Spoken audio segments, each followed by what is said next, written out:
seja bem-vindo ao Cário Emocional. Eu sou Carol e hoje nós vamos falar de um assunto muito importante. Você percebeu alguma diferença no comportamento, no jeito, no temperamento ou até mesmo na assimilação do conteúdo do seu filho antes e pós-pandemia?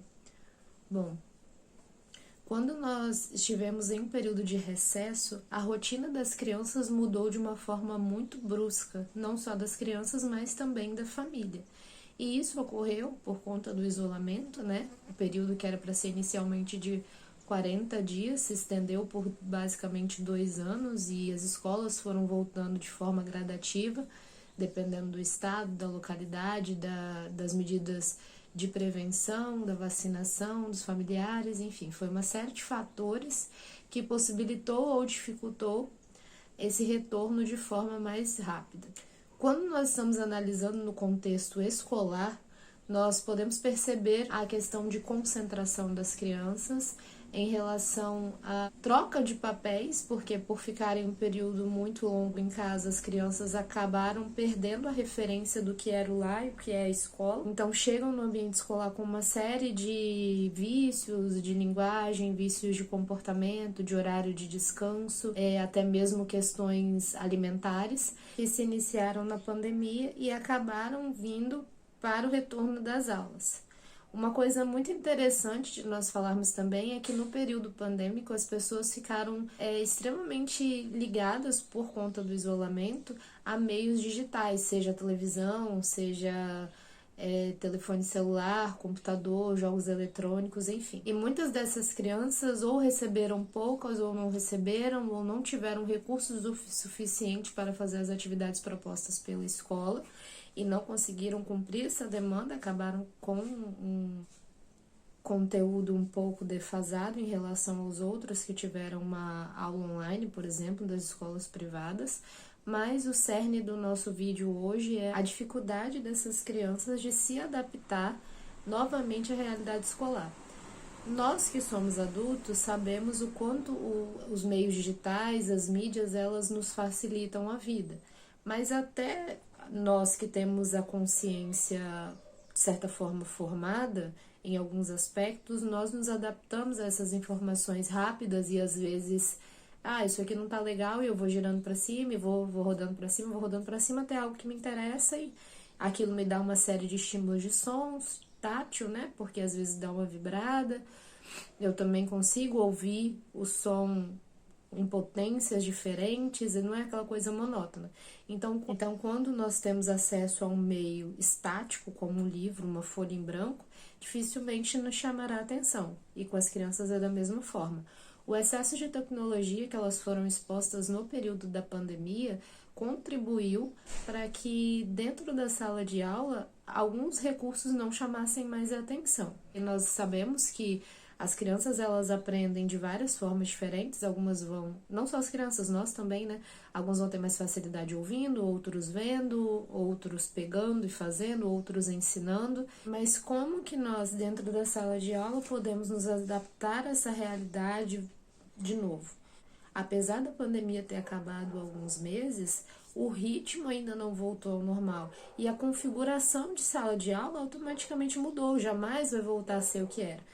Então, como que vai existir um equilíbrio para que essas crianças consigam voltar às atividades que antes elas conseguiam fazer e, ao mesmo tempo, como a escola vai atribuir recursos, vai conseguir proporcionar, de alguma forma, essas experiências sensoriais diferentes. Bom, então aqui nós vamos dar 3 dicas para vocês. A primeira, invistam em coisas lúdicas inicialmente. Então, por exemplo, se nós vamos entrar num conteúdo de matemática sobre multiplicação, como que eu posso chamar a atenção dessa criança antes de ir para o quadro, antes de escrever em uma parede em branco, antes de dar uma folha digitada ou escrita para uma criança, como que eu posso chamar a atenção para ela querer entender aquele conteúdo? Por exemplo, sempre que eu vou ensinar a matéria de fração para as crianças, eu procuro pedir que elas tragam uma barra de chocolate. E nós sempre aprendemos fração com a barra de chocolate. E é uma festa, as crianças adoram, elas sempre pedem para fazer aula de fração de novo.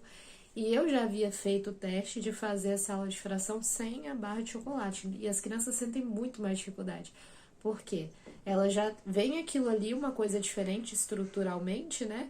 Um número em cima, um número embaixo, uma barra no meio, o que que é isso? E quando elas conseguem ver, tocar e dividir, agora eu entendi, não, então se eu fizer assim vai dar tanto. Isso chama a atenção delas de uma forma que não chamaria se fosse estático. Então, utilizar recursos diversos que não sejam só o meio estático e também não seja só o meio digital.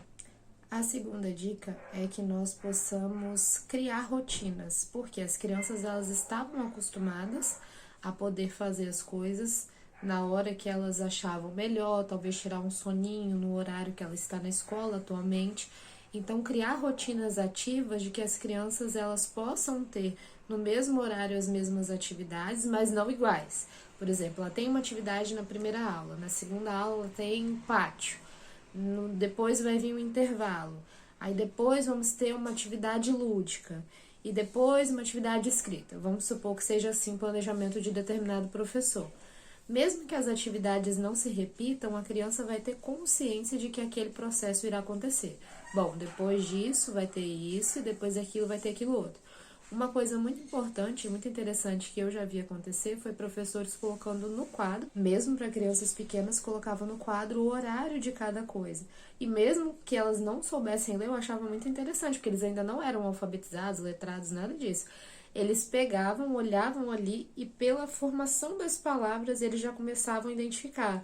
Por exemplo, eles viam P, eles sabiam que era um P. Então eles já falavam P, o pátio. Tia, então depois é seu pátio. Aí o L, então depois é o lanche. Por mais que eles não soubessem ainda, não tivessem contato com a alfabetização de uma forma prática e efetiva, eles conseguiam atribuir sentido às letras que eles viam. E eu achava isso sensacional, porque às vezes nós limitamos muito a capacidade das crianças, né? Mas não, eles estão muito espertos e muito atentos às coisas e aos recursos que nós colocamos espalhados pela sala. Então, a primeira dica foi a questão dos recursos diferentes, a segunda, crie rotinas, e a terceira, vamos estar muito atentos ao excesso de tecnologia. E as consequências têm sido muito fortes. E se tem sido até aqui, imagina como vai ser daqui para frente, principalmente com as novas ferramentas que vêm chegando, né? Nós podemos observar, as crianças já não têm a necessidade nem mesmo de falar, porque elas conseguem, algumas crianças pequenas gesticulam e os pais dão algum tipo de objeto ou de alimento que elas querem. Elas não têm necessidade de verbalizar, porque elas são atendidas sem precisar fazer isso. Outras não sentem a necessidade de aprender a escrever, porque quando elas querem procurar algo na internet, elas falam pelo áudio. Então, eu sempre tenho esse diálogo com os pais dos meus alunos. Tome medidas preventivas. Por exemplo, não converse com seu filho por áudio. Peça para que ele digite a mensagem para você, escreva digitado, porque ele vai ser forçado ali a ler o que você está escrevendo.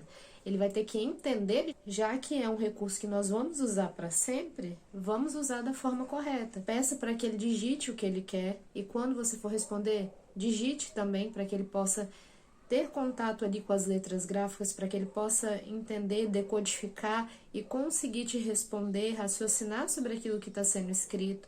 Limite o tempo que ele vai ficar e quando a distribuição da rotina dentro de casa, que é algo também importante, ela for feita, é interessante que os adultos pensem na prioridade. Procure literaturas que interessem a criança para que ela consiga conhecer o universo dos livros ainda na infância. E vamos prestar atenção se isso não gera uma sensação de descartabilidade. Por exemplo, não está legal o que eu estou vendo, eu não preciso continuar. Então, a criança vai chegar na escola, vai falar, isso não tá bom, não preciso aprender, vou esperar a próxima aula. Esse dever não tá tão fácil, então vou pular a questão, vou fazer de qualquer jeito. Isso vai gerando na criança uma série de gatilhos que ela vai usando no dia a dia, querendo ou não. Então, buscar atividades que proporcionem outros tipos de estímulo em meio à natureza, plantar alguma coisa, observar os pássaros, as nuvens, desenhar, pegar em coisas, se sujar. Atividades que realmente são feitas para as crianças vão deixar essas crianças menos tensas, vão ter um gasto de energia maior e elas vão conseguir estimular o raciocínio lógico, vão conseguir estimular a leitura de mundo delas, vão ter acesso a outras fontes, a outros recursos das outras pessoas e vão se construir como seres humanos de forma consciente, de forma ativa, sabendo o que elas estão fazendo e não simplesmente recebendo informações por uma tela que elas não sabem de quem vem, que os pais não sabem de quem vem, não sabem com quem estão falando ou com quem estão lidando. Então, o nosso vídeo foi feito de uma forma um pouco mais curta, mas de forma que nós possamos refletir sobre o excesso dessas tecnologias, sobre como isso tem interferido não só no resultado escolar, mas também na personalidade, nas doenças psicossomáticas, seja na depressão, na ansiedade que é gerada por meio dessas telas, na procrastinação, na forma de descartabilização de algo, em detrimento de não querer mais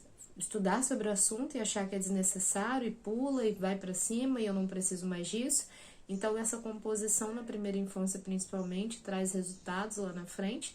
E nós sabemos que se você está aqui é porque você está interessado em um resultado efetivo, em algo que você vai poder se orgulhar de ter contribuído para fazer e não olhar para trás falando, poxa, eu poderia, naquele momento, eu poderia ter feito diferente.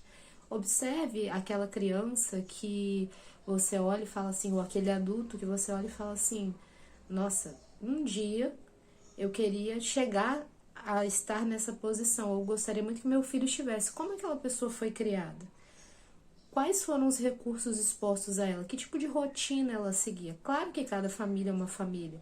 Claro que nós não podemos pegar algo aqui e colocar aqui como se fosse funcionar. Mas observe os princípios. Era uma família um pouco mais disciplinada? Era uma família que tinha um diálogo melhor com os filhos? Era uma criança que tinha uma estabilidade emocional diferente? Que ela conseguia expor os sentimentos dela? Era uma criança que se comportava de qual maneira?